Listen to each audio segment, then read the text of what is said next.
சட்டுப்புட்டுன்னு செய்கிற மாதிரி ஒரு சட்னி ரெசிபி பார்த்துடலாமா? ஃபஸ்ட்டு ஒரு கடாயில் 2 டேபிள் ஸ்பூன் அளவுக்கு நல்லெண்ணெய் சேர்த்துருக்கேன். 2 கைப்பிடி அளவுக்கு துவரம்பருப்பு, 1 கைப்பிடி அளவுக்கு உளுந்தம்பருப்பு போட்டுட்டு லைட்டாக ரோஸ்ட் பண்ணிக்கலாம். காரத்துக்கு ஏற்ற மாதிரி 2 காஞ்ச மிளகா, துளியோண்டு புளி, 3 பல் பூண்டு, 2 கொத்து கருவேப்பிலை அதையும் சேர்த்துட்டு அதையும் நல்லா மிக்ஸ் பண்ணலாம். அடுப்பை மீடியம் ஃப்ளேம்லேயே வச்சுக்கலாம். அப்புறம் ஒரு கைப்பிடி அளவுக்கு துருவின தேங்காய், அவ்வளோதான். பெருங்காயம் வேணும்னா சேர்த்துக்கோங்க.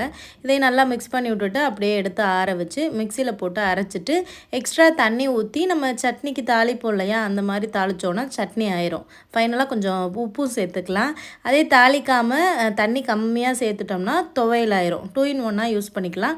டக்குன்னு பண்ணிடலாம். ரொம்ப ஹெல்த்தியான சட்னிங்க. ஏன்னா துவரம் பருப்புலாம் சேர்த்துருக்கோம். நல்ல ப்ரோட்டீன்.